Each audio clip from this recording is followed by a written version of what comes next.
And now I will call upon the next speakers. That is this. We have a debate. I should not say debate. It's actually a panel discussion happening. So the moderator is Dr. Manish Samnani. He's a PhD scholar, and definitely he's MOT, and everybody knows him. He's a pediatrician and he's a pediatric occupational therapist. So, and he's also a clinical advisor in Sikh Hyderabad, convener of Haryana chapter, regional lead to Asia, and EASI, that is that is sensory integration. This is another association, and director of Soch Gurgaon. So we have the panel discussion on skills, challenges, and OT practice.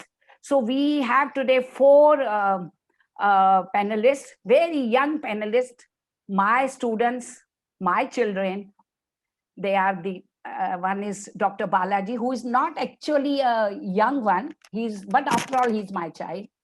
Dr. Balaji, who has done his MOTH, and he's also done a fellowship in occupational therapy, neurodevelopmental disorders. He's certified in sensory integration, and he's got his own center in Chennai. This is another Disha, Dr. Disha Sanghvi, a very young, growing, not that way growing physically, but growing up in her profession. She's independent entrepreneur, pediatric OT clinic, Mumbai, India. We have the third one is Dr. Ojaswita Sharma. She's also an MOTH, and she's working in Mahatma Gandhi Occupational Therapy School, Jaipur. Dr. Saima Vasti, again, my student of fellowship in neuro rehabilitation, and she's also a founder of Kickstars Rehab, Mumbai. And she's the one who just started her new practice. She came across lots of challenges during the pandemic 2019 and 2020, I should say. So over to you, Manish. Please carry on. Thank you, Dr. Jyotika. Thank you to the organizing committee of AIOTA for having me on board for moderating this session. And welcome all of you panelists. I'm sure you all are ready and keen to start the discussion. So today we are discussing more about the challenges. We all know, we are aware that the pandemic offered, the pandemic made us face enormous challenges, which are not just about our practices, our service delivery that we were doing. It all got a little disrupted. And what we all want to do in this discussion is to come up with certain real life stories, is to come up with certain ways, methods that you all would have used. But let's take examples of these four young, budding, little older people who might have set an example for all of us, who might have done something innovative, who might have done something that has been a apt reply to the adversity of the pandemic. So with that note, I would like to start my question to you, Dr. Balaji. Dr. Balaji, like you are giving services, you run a team, you are not just an occupational therapist giving hands-on therapy sessions, but you are also a manager, a clinician who is also an administrator who has to take care of the entire team. And when the pandemic happened and when it forced us into a lockdown, it is understandable that the entire team, their way of delivering services would all get disrupted. In fact, they would not have anything to do, despite having the skills that they had, the experience that they have, the kind of work that they were already doing. People were just inside their houses.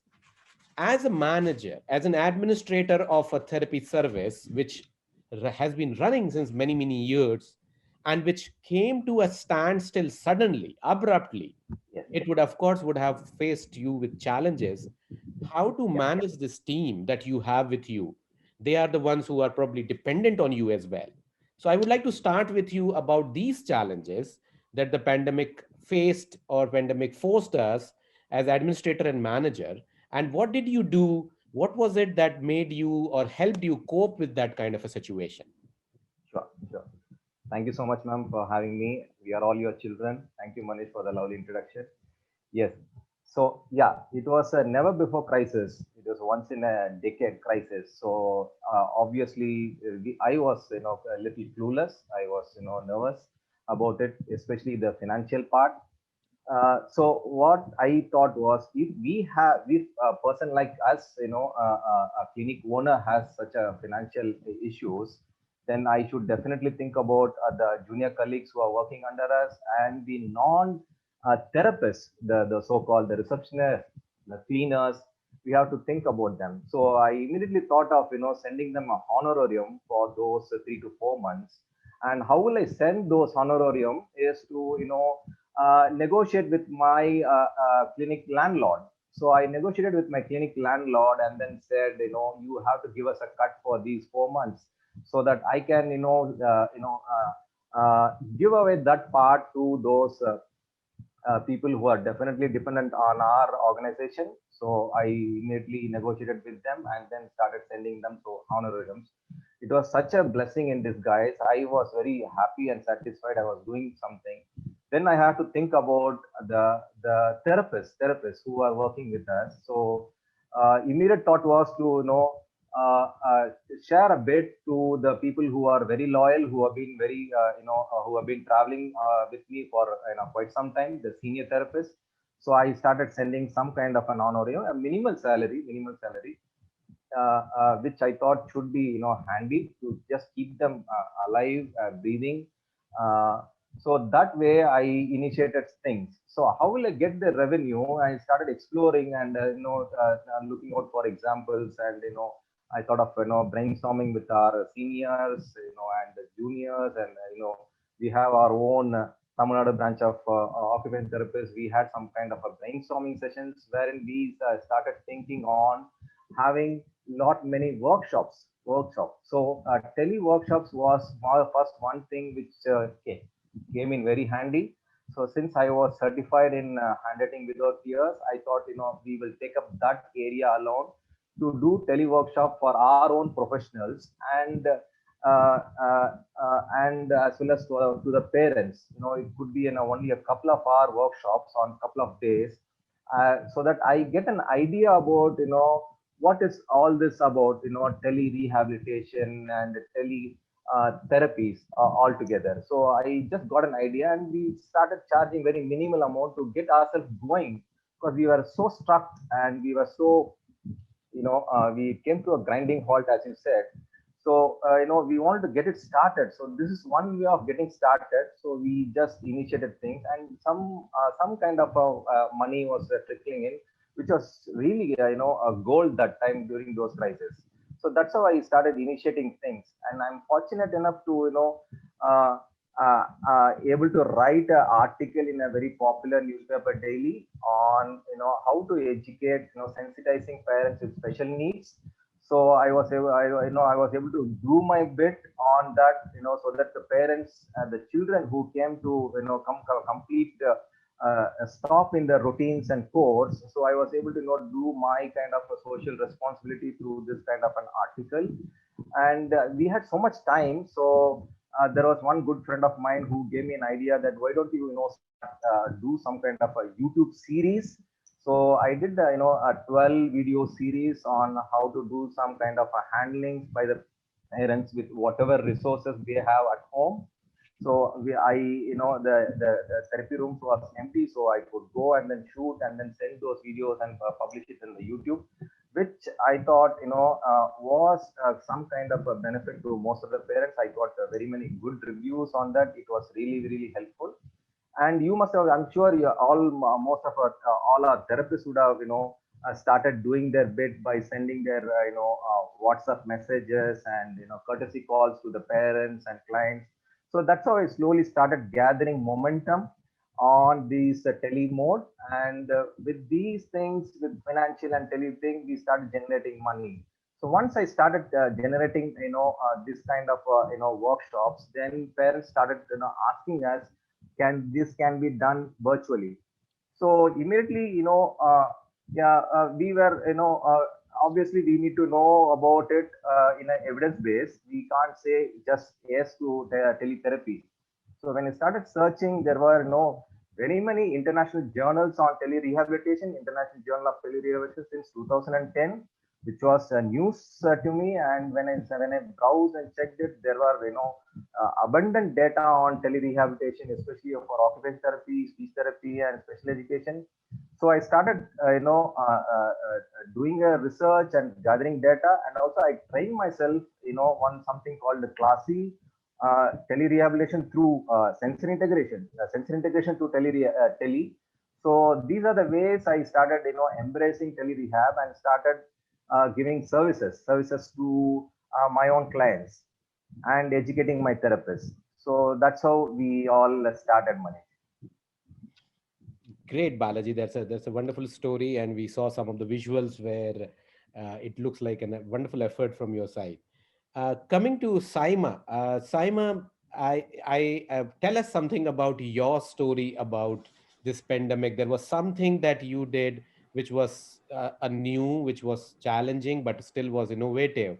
And I would like to also make you think about and reflect on some of the key skills that an OT should have or should be fortified with when it comes to facing an adversity, facing something as severe as a pandemic. What kind of skills can you reflect now that can really that helped you and can help any other occupational therapist as well? But starting with your story. Thank you so much, sir, and thank you for inviting on this panel talk. And a very interesting topic to discuss, because this is something that all of us faced in this pandemic. So about me, Kickstarts is an organization that was budding back from 2019 with my co-founder, who is Dr. Sachin Rathod. And it was a little passive, but it took up the momentum during the lockdown, because our other commitments at different workplaces was they had taken a halt. So we had more time in hand to do something different and grow our platform. However, it wasn't such an easy ride as we assumed it to be. We had a lot of challenges at the start, because having a proper direction, getting it organized, all these pre-planning was something that we have had a little lower hand on. But Kickstarts actually had just one vision, that is empowering lives. And with this vision, we had an umbrella of things to go forward with. And that is how we explored, and we did a series of workshops, webinars, videos. We reached out to people for teleconsultation, and this is how we started gathering our work. We started with a campaign for inclusivity, where we went outside OT professionals and collaborated with a lot of other different streams, like people who are in people who are leading diversity teams in different corporates, and how they are working on rehab.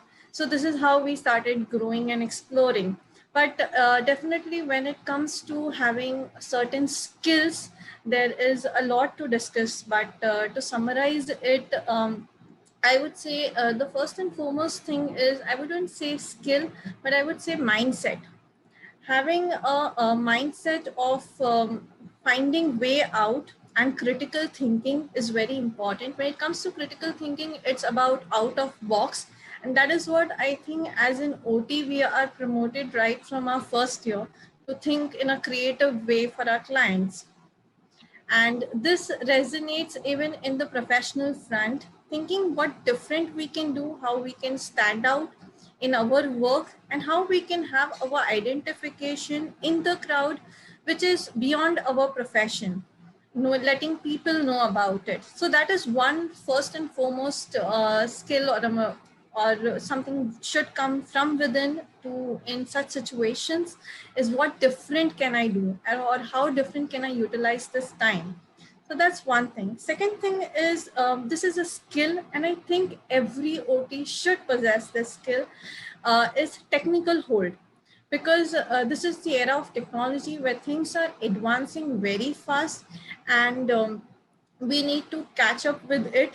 So when it comes to technical hold, having basic knowledge about the digital part, like I would say SEOs, SMOs, that's social media optimization, then lead generation, conversion rate optimization, then developing backlinks, having professional blogging, how you can make revenue out of it, how you can promote your brand to make a revenue, having this is second aspect that I would say technical skill. Apart from that is having a good knowledge about graphics, video, and these aspects, because that's how your work will be promoted and people will be aware about what you are doing.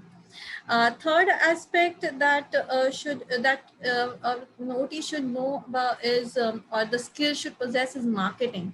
Because marketing is a huge platform, and there is traditional marketing practices. There is the newer marketing practices, and having a good knowledge or reading basic things or collaborating with marketing professionals. Before that, having yourself a knowledge about it is very important, so that you know how you are going ahead, because we are doing a lot of work. There's no doubt at an individual level, a lot of OTs are doing work, but when it comes to reflecting it and letting the people know, I think marketing is one aspect which needs to be fortified or grinded in as a skill for OT. Next, I would say is communication, effective communication, networking outside OT professionals, which I discussed some time back as well, is having a multidisciplinary approach, and that doesn't apply just to medical fraternity. You don't have, it is beyond medical fraternity, going to different other professionals, be it marketing professional, be it different entrepreneurs, different companies, because we can, when it comes to like our aspect, when we had the vision of empowering lives, it's rehab as well as prehab. So Kickstart's visions on rehabilitation as well as prehabilitation. So that is why we widened on our reach to different other professionals, have effectively using social media platform. For example, a simple platform like LinkedIn, it's a mine. We can actually connect with so many other people over there. And we at Kickstarts got a lot of benefit through LinkedIn and recognition, because we used it very strategically. So strategic planning is another aspect. Apart from that, the last I would summarize is financial planning, financial skills. Balaji sir also mentioned some time back that it is very important to have this key thing. We study it in advances in OT, but practically how we apply is something that we discovered during our challenges. That simple things like how to charge clients, how to have your operational cost running, how to how to plan your 3 months, 6 months, having a timeline for it. So these are in brief that I think as an OT, we should be handy with these skills, so that in any adversity, we can at least keep our show running. Sure. Sure. Thank you. Thank you so much. You have really summarized some of the key skills which are so wonderfully put, and there is so much of a clarity with the kind of skills that you have chosen to reflect on.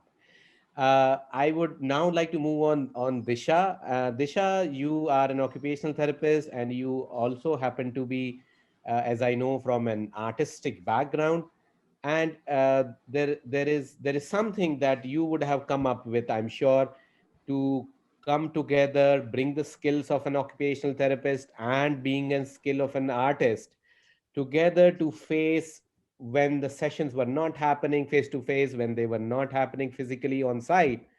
Tell us something about that experience, or that combination of your skills, where you use the OT skills and being an artist kind of skills together to face the sessions not happening on site. Yes, thank you, sir. Thank you for your question and having me here. So, sir, I actually had just started with my journey of my own setup. It was just a year and the lockdown happened. So I was actually forming a set way of approach towards my therapy sessions. And then it was expected to go digital. And the same was with the parents as well. So teletherapy, like telerehabilitation, was heard by localites, never really experienced. And same with us, like therapists, a lot of legalities and ethics was coming into head, how to do it and stuff. So like teletherapy was my internship dissertation topic as well. So it kind of gave me, I already had a trial experience of doing it, so made it a little more easier for me to start and dive into that stuff. So, and art, as you said, art has always been my second love. So I normally keep on practicing habitually through my sessions. It somehow comes out creatively in designing my sessions. So the same zeal helped me to design my online therapy sessions as well. So a lot of basic stuff available in the houses, like pillows, chairs, cards, clips, everything were used in n number of ways creatively to make the sessions more fun. Yeah, so thank you for sharing the video clip, sir. Yes, so art is basically it gives you a lot of freedom. It never sets boundaries to your thoughts and to your creativity. So the similarly it was replicated through my sessions, like the online sessions also. Like as seen in the video, like I had designed a water play activity for the kids in the bathroom. So like targeting various minute skills, but it was just a fun for the children. Like the old and unused toys came out to be innovative tools for them, and we used it in different ways to achieve their goals. Sometimes even group sessions were conducted where each one of them, like alternately, they were coming up with activities for one another. Sometimes the mothers came up with some innovative idea, and just like every one of us were trying our cooking skills during lockdown. So similarly, we also played with food, like all kids. And so that's how even the qualitative feedback was given by the parents, that they were at ease, but still the physical activities were provided, the sensory needs were met during the session. Yes, so Great. I mean that's wonderful, and we can see the visuals. We can see that there were a couple of ideas which look like why didn't it come to me before? So it's So, to, OTA, sir, it's the art and science, as we know. So my affinity towards art always, like, it came up automatically. So designing the sessions was something, I used to do it passionately, bringing out the creativeness, and it helped the parents and the kids. So all this was shared on Instagram. I was uploading it so that especially the parents of autism spectrum, they were not really open to having online sessions. So these video clips were like helped them. I was able to reach out to more people. Sure. Thank you so much, Disha, and a wonderful video to back up what you were telling us in words. It has been really backed up very well with your visuals as well.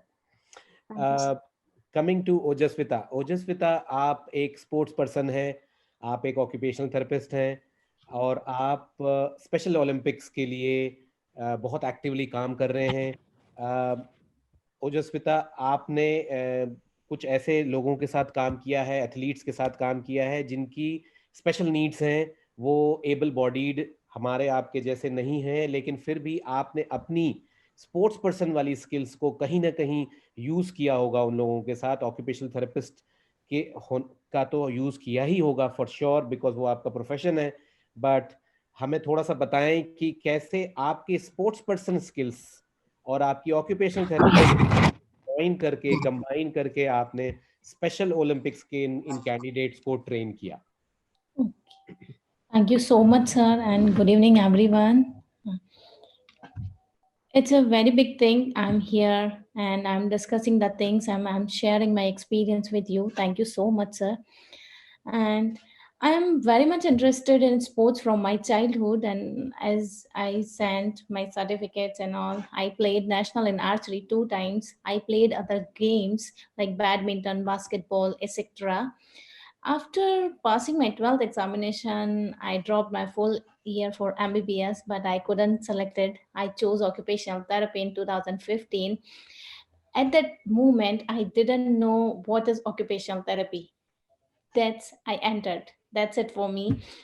But as a sports person, sports has personally inculcated many social values and virtues which helped me grow as a person in life.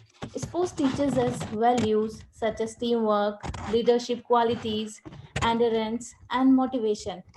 I, as a special athlete trainer, counseled and encouraged my special athletes, partners, and their family members, their caregivers through the medium of sports. Here we have their problems which in their daily lives during pandemic, and providing them with a verbal solution through sports was my routine through which I adopted my sports person skills and special athletes.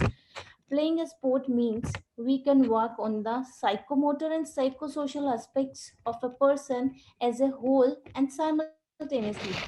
Psychomotor skills include eye hand coordination, tasks such as throwing a ball, kicking the ball, and playing an instrument. Psychomotor skills emphasize coordination, physical activity using arms, hands, fingers, and feet. These pictures are showing, thank you, sir, these pre-COVID things. We used to train the kids on the ground, but during lockdown, that was happened suddenly.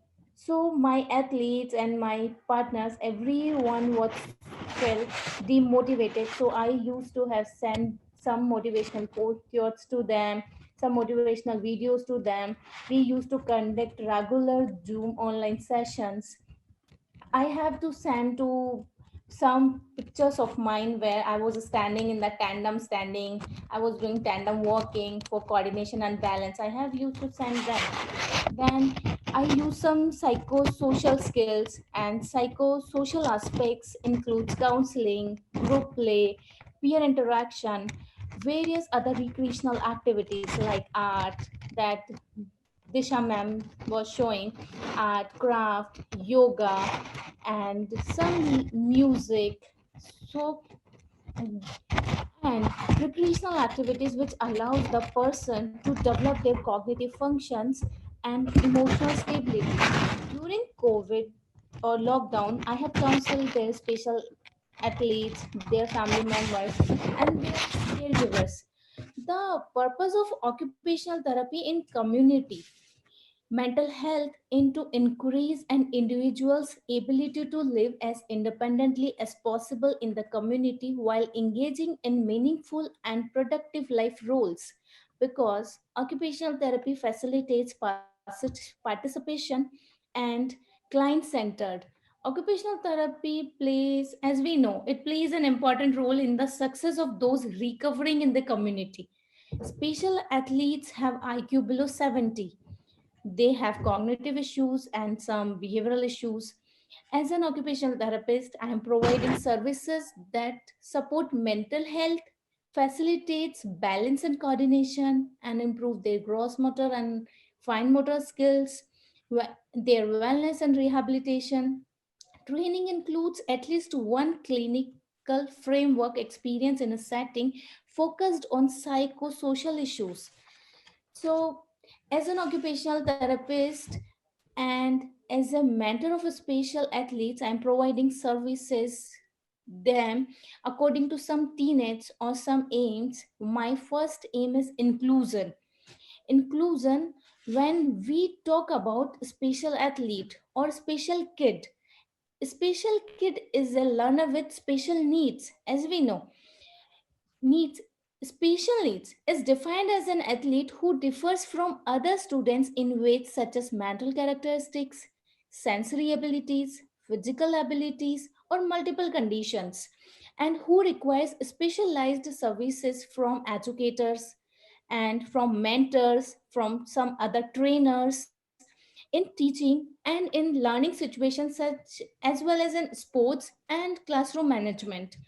Continuing my first aim, which is inclusion, sports came in as the first option to indulge children with ID and with children without ID so that they can grow together, they can play together without their ID being a hindrance in their social growth. I am working according to their teammates. My second aim for special athletes would be to improve their quality of life through sports, as getting recognition and fame for their country would be adding to their social, mental, physical, and emotional well being. In the long run, special athletes would benefit from the same in future vocational practices. Now, talking about my third aim, as occupational therapy is known to benefit children with ID greatly. Hence, special athletes receiving occupational therapy in a Special Olympics creates a win-win situation for all of us. As an occupational therapist who is also working as a special athlete trainer, my aim is to promote occupational therapy globally as well as benefit the special athletes throughout it. Thank you, sir.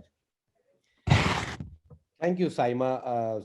Thank you, Ojaswita, and you are doing amazing work working with children. In fact, they having a lot of difficulties in the academic areas, in the areas that are very usual for other children. Probably Special Olympics is one such functional outcome that they can take forward in a long term as well. It can give them a meaning in their life. It can give them an occupation. It can also give them the self-esteem, the required physical and psychomotor skills that are otherwise being trained separately in an occupational therapy department. So I'm sure Special Olympics as an outcome, as a goal, is a wonderful idea altogether in terms of long-termness as well. I would like to come back to Saima. And Saima, you had developed an idea about developing some videos, developing something that would help your initiative, your startup, your business during the time of lockdown. Tell us something about that idea. Where did that idea come from, and what was the impact of it overall? Yeah, thank you so for this. Actually, when as we were progressing ahead, like I mentioned, we wanted to do something, we wanted to explore and utilize our time wisely. So when we said that we have a vision of empowering people's life, at that moment we identified the biggest crisis was mental health, which was getting affected. And with this initiative that people need mental health support, we came up with this idea that let's have a series of 3 weeks video where we give practical solutions and practical discussions on how people can work up on their mental health. So declutter was one of the segment of Kickstarts, that is Kickstarts declutter your mind in this lockdown and work upon your mental health. I was very fortunate. Since we were a small team, which was just growing, I asked a couple of people, like fellow OTs, and I was very fortunate to receive their immediate response to volunteer for this. So we formed a group of independent practitioners like our fellow OTs, who came together, and we did a lot of brainstorming on how we can go about this further. So we did a series of 21 videos without missing a single day. We posted it every day on our social media pages and spread it across to people. That's not what we ended on. We also collaborated with different other professionals like CA, gynecologist, people with disability, to promote them to speak about how they are working upon lockdown. Like, for example, with gynecologists, we had a discussion on mental health, pregnancy, and what are the challenges with COVID. So similarly, on the financial planning, we had a CA who was invited, and he spoke about the same. So this is how we started promoting on this idea, which was actually impromptu, but it gave us a very good shape in 3 weeks. And we witnessed a very good impact in regards to this idea. Was very influential for fellow OTs, because post this we saw a lot of people taking up video. It was already working up, but people were doing independently. But we got a lot of queries and responses from our fellow professionals that they would like to join us and do similar videos and help to reach out to a longer, like a mass people. So that was one. Secondly, there was a lot of brainstorming within the team, within OTs, because we had a niche on, we gave very practical discussions on how things can be taken up on the mental health and not what was being heard by everyone in this discussion. So that was the second thing. Third, we had a very good social media response because our reach widened. That's what we were looking out for. It gave us an edge to develop an Kickstart's brand, as well as our volunteers got an opportunity to develop their individual brand as well through this series of videos. So it was a situation where we were working upon marketing aspect using digital marketing platform. Apart from that, another good aspect was that we got a few teleconsultations. So that gave us some revenue output as well. So that was another very big blessing in disguise, because it was one financial crash situation for everyone. We actually had initiated with the purpose of helping people, showing diversity, but that was another way that it took up. Apart from that, we had a good general feedback from people. People started looking up for it. We had a time zone when we used to share, like we used to share in the evening in the particular time. So if 1 or 2 days it used to get a little late from that time, used to get people messaging us कि क्या हुआ अभी तक video आया नहीं. So that was the kind of response we started getting from people. So that gave us a lot of positive motivation that we are contributing and bringing some positive vibe in the lives of people during that COVID situation.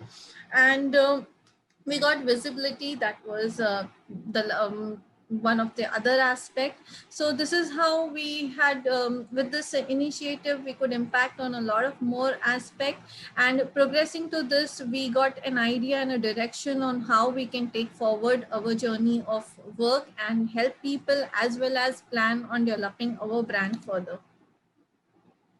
Absolutely wonderful. Thank you. I mean, you have really found the crux of marketing in occupational therapy, I would say, and you have put in a lot of smart moves as far as Thank you, sir. marketing is concerned, and I really congratulate you for that.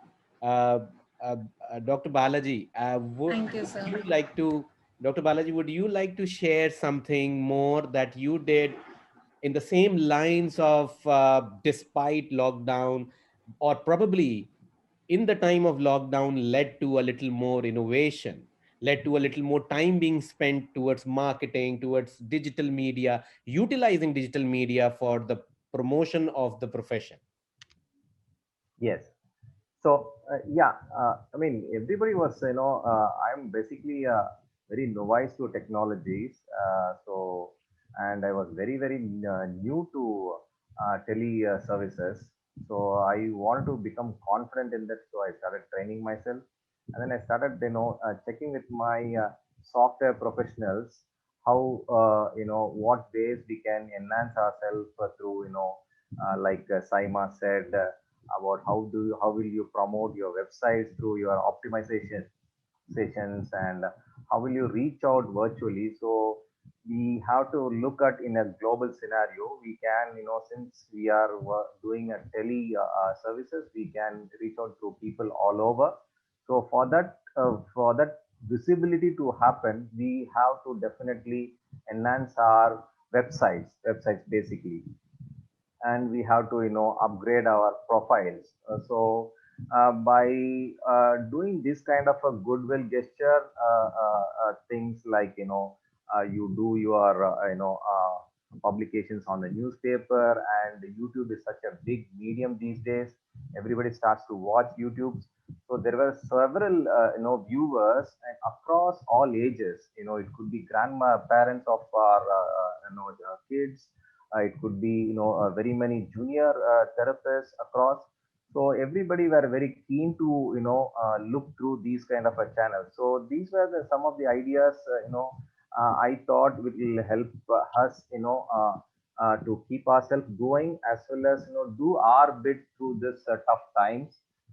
So, basically we try to, uh, promote our website, as well as, promote ourselves through these kind of channels. Sure. As we can see in the visuals as well, there were that you did some wonderful efforts in creating your own videos, your own words to be used as a promotion of the profession as well as promotion of your own services. Yes, thank you, Mani. Just wanted to add one. There were, very many reluctance from the parental side to take up teleservices initially. So we have to educate them. We, try to gather those audiences on a virtual meet. First, it's a first gathering itself. We had some 50 to 75 parents attending the virtual meet, and then from there on, we told how effective this can be, because it is evidence-based practice, and we have to give them in some kind of a discounted prices, which we never did. I don't think anybody would have tried that. So for the first 2 months, we gave, kind of a 50% flat discount on our therapy services. And to motivate our therapists, for our junior therapists, we gave, kind of a 50 to 75% of the cut, in their commissions. So that's how we started, try to kickstart these novel things. Sure. Thank you, Dr. Balaji. And it was, of course, your videos also seem to be very impressive, and they seem to be something that any parent would like to watch them, just to educate themselves, or also to also have a lot more belief on the occupational therapy and their intended outcome. A lot of times parents may not understand how occupational therapy really helps. So it has the visuals that I could see is really backing up all those ideas or all those outcomes that we would want parents to know out of our occupational therapy, sensory integration and pediatric therapy kind of services. True. Uh, Thank you. I would like to come to Disha one more time, and Disha, like you were a little innovative with during the lockdown when the sessions were not on site. Tell us something also about how, when you restarted your sessions, you started doing on site and you restarted calling children.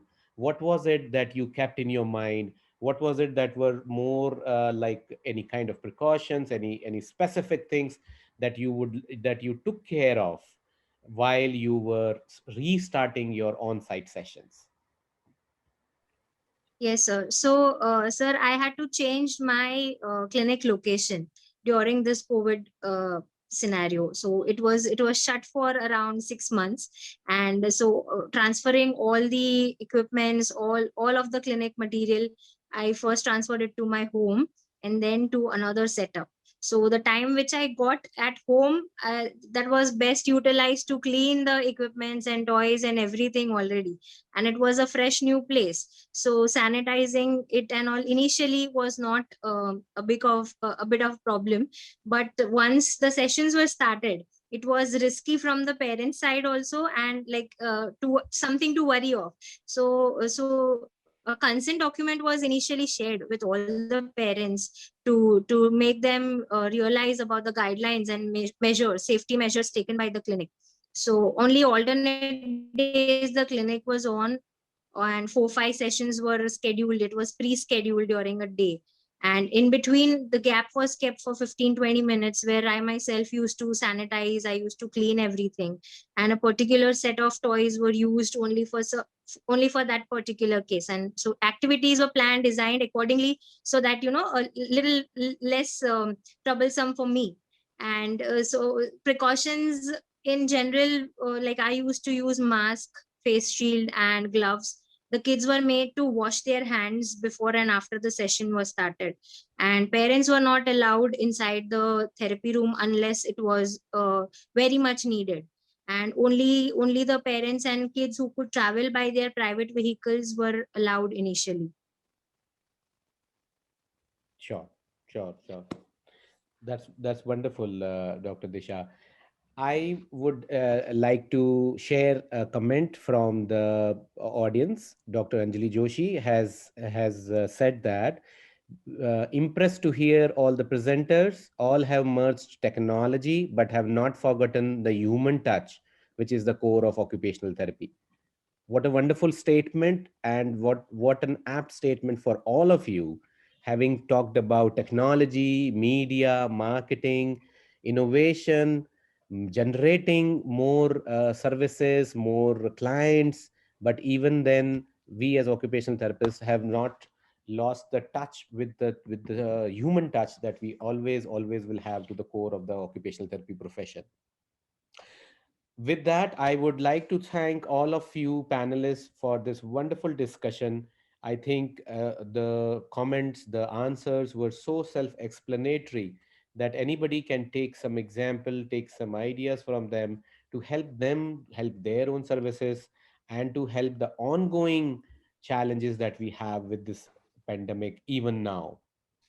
I would like to hand over to Dr. Vijay Batra to close the program and take this forward. If there are any questions that I may not be, that may or may not be visible to me, please do help me, the technical team. Please help me if there are any questions from the audience.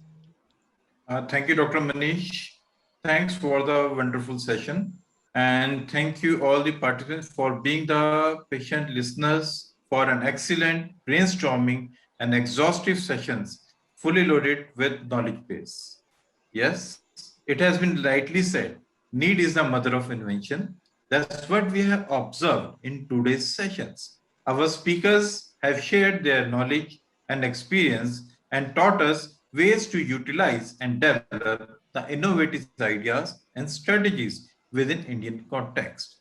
On one hand, Dr. Atul Jaiswal had discussed and highlighted the need to address the dual sensory impairment and develop the effective management strategy. On the other hand, Dr. Namrata, he emphasized on the backbone for tele-rehabilitation, that is, computer adaptive testing in occupational therapy. Since adaptation is the golden rule for survival, so we as an occupational therapy fraternity need to be flexible enough to adopt these strategies for efficient and ongoing service delivery within current scenario of COVID-19 pandemic. Shifting paradigm of OT practice from hands-on rehabilitation to tele-rehabilitation has been observed. The panel discussion has been a major breakthrough in discussing multiple perspectives on healthcare challenges for addressing occupational therapy concerns. We, Dr. Vijay Batra and Dr. Kamal Narayan Arya, Executive Committee member, ACCORD, on behalf of ACCORD, would like to convey our thanks to Honorable Chief Guest, Dr. Mohan Joshi, Executive Chairman, ACCORD and President AIOTA, Dr. Srivastava, Dean ACCORD, Dr. Jyotika Bijlani Madam, our eminent speakers, Dr. Atul Jaiswal, Dr. Namrata, and experts of panel discussion, Dr. Balaji, Dr. Disha, Dr. Ojaswita, Dr. Sama, and moderator, Dr. Manish Samnani. And ACCORD members, Dr. Zenifar Zandi, Dr. Shelja, and Vice President, Dr. S.K. Meena, Honorable Secretary, Dr. Joseph Sani, Honorable Treasurer, Dr. Pratibha Vaidya Madam, and ex-officio, Dr. Shashi Oberoi Madam, and EC members, Dr. Amitabh Trivedi, Dr. Arun, Dr. Punita, Dr. Murli, and Dr. R.K. Sharma sir, and Dr. Pankaj Bajpayee sir, and our organizing committee members, especially Dr. Lakshmanan and his team, Dr. Neeraj Mishra, with a special thanks to Dr. Shrihar Jahangir and Dr. Manish Samnani for helping, planning, and coordinating in the program.